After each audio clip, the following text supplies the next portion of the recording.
This is segment 1 of our May 2019 sew along. So I know some of you on the group have the 8 series machines, and some have a higher 7 series than I have. Mine's the 770, and so I don't really know what's going to be in your built-in embroidery design folders on your 8s or your other 7s, so we'll just kind of work with it a little bit. You heard my machine make a buzz. That's very normal. Those people who have just purchased a new Bernina, when it comes on and you hear that buzz, it doesn't mean that it's got something wrong with it. It's just how it calibrates. So on your printout, there's a couple sheets of paper that you can print out for our sew along, and it's going to give you a list of the things that you'll see on the segments. In this first segment, we're going to prepare our machine and get ready to do our little design. So the first thing you do, if you're not already connected to your module, you'll need to connect your module, and if you've been in regular sewing mode, you'll need to switch over to embroidery so that you're in embroidery mode, and you'll get your module connected, and you'll have your slide-on table on to do your embroidery. So then now we're going to pull up the design. So I'm going to go to my design folder, and I'm going to do a butterfly. You want a design that isn't too heavy and has got some light areas in it, and I'm going to do this butterfly. So it's going to tell me that it likes it to be in the oval hoop. That's the size it's going to fit the best. And before I get going, I need to clean and oil my machine. So I'm going to push my hoop, and here you see there's a park this way, a park this way, and I'm going to park my module arm right here, my module arm. I'm going to park it all the way to the left. And this is not asking me to attach a hoop. It's telling me it's going to do a little calibration, and then it's going to move the arm. So you watch really close, and this will jerk a little bit and do this calibration, and then it'll park to the left. So now our next step in getting ready to prepare to sew is to take off our slide-on table. So we'll get that out of the way. And now we're going to clean and oil our machine. So I'm going to take off my throat plate, and I'm going to take off my foot, and I'm going to take out my needle. This needle is used, and I switch needles all the time. I don't mind that needles cost a little bit. They are much less expensive than having your machine fixed at the service person's because you tried to get by on a cheaper needle, or you tried to stretch the life of a dull needle that is too far gone to do you any good. So here's our hook race. I've already taken my bobbin out, and I'm going to take my hook out. So now I'm ready to begin to clean. And this is, yep, it is a brush from an old mascara tube. And you can see it's got some fuzzies on it. And a little brush from an old mascara tube. It just works absolutely wonderfully. You can see all the little particles that I'm getting out, see? And I can clean between my feed dogs and completely clean that. And down inside my hook, I'll use a flashlight so you can see.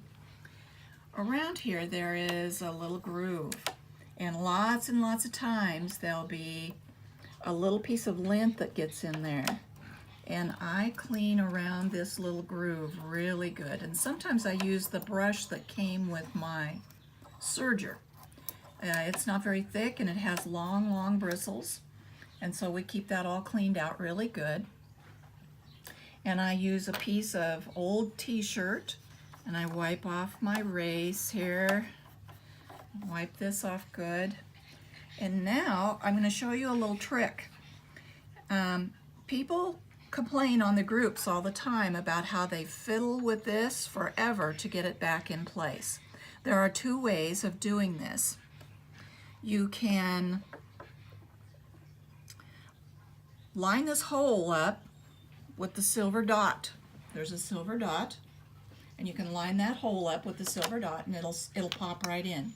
Or you can lay it on top of the cover, and right now you can see there's a little bump right here. Let me get my stylus here. There's a little bump right here. And there's a similar bump on this side. So you're going to look at those two little bumps and you're going to look at these two slots in your hook. And you're going to line them up. And then so you just sit them on there, sit your hook on there, and line them up. And when you close your race, it's done. Let's do it again. One more time. Okay. I'm looking at my little bumps. I'm going to line up my slots on my race. There we go. I'm going to close it.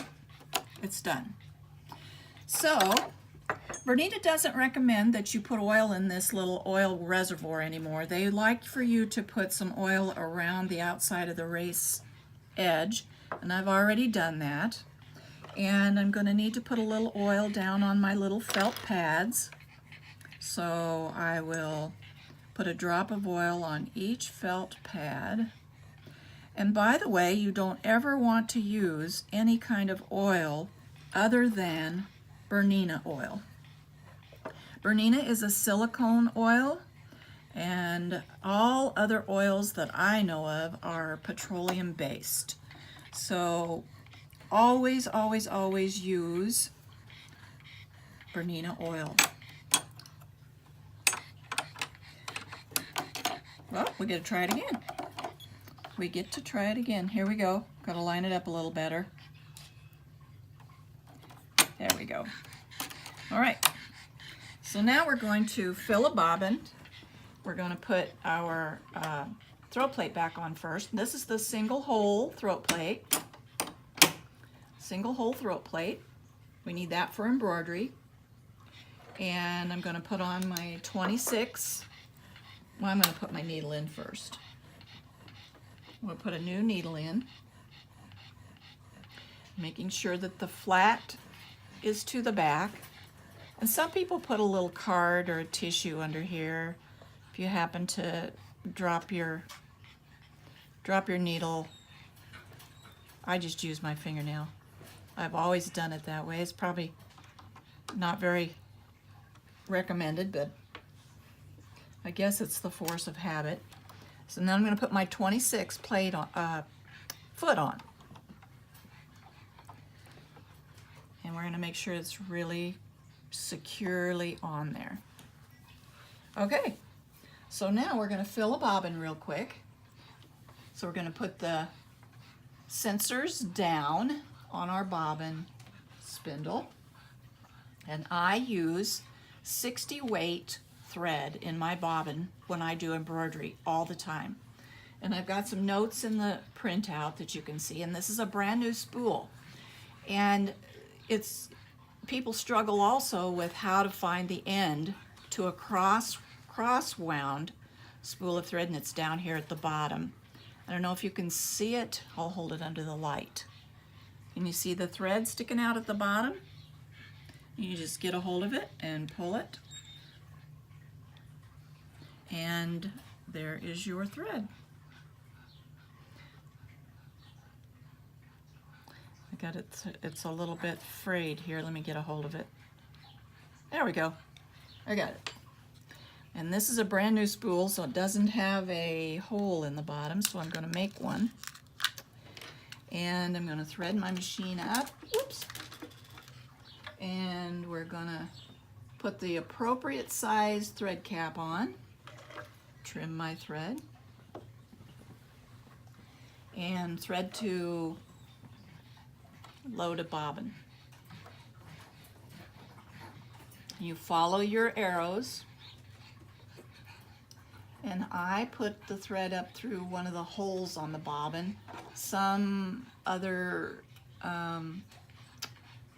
ladies will, and gentlemen, I guess, ladies and gentlemen sewers will just wrap it around a few times, but I've never had very good luck with that.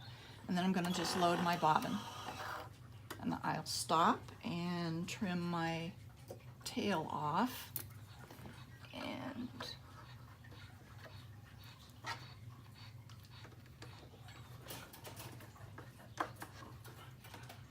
okay. And you see it'll load pretty evenly, and Bernina's have a really big bobbin. But if you're going to be starting a pretty high stitch count design, you might want to load a couple bobbins. I do have the 60 weight thread in black as well, or a dark brown. And I also have it in lavender, which I use quite a bit, and it blends with many, many, many different colors, the lavender does. And I never have my bobbin wind any faster than 49 or 50% speed. This is your bobbin speed with which it's winding.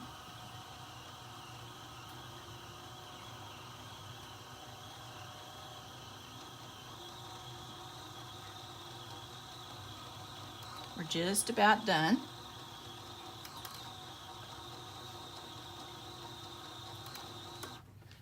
Now it's just see how beautifully it's wound. Doesn't have any odd places on it, so I'm going to put sensor side in to my bobbin case, and I'm going to come under here, and I'm not going to pull this thread clear over. It just lays under this little pressure point and up, and I'm going to put it in. And you don't want to push on your bar when you put it in. You push on the top and the bottom, and it goes right into place. And then here's what I use for a little holder. I put my finger on that, and here's your bobbin thread cutter, and I cut it. And now that little length of bobbin thread that's in there is the exact length that Bernina has designed to come up with the first stitch and be caught. And always remember to close this door. If you don't, in just a minute, you are going to have a error that comes up that tells you your bobbin's empty. But it isn't, it's just your door is open. It's asking me for a hoop. Okay.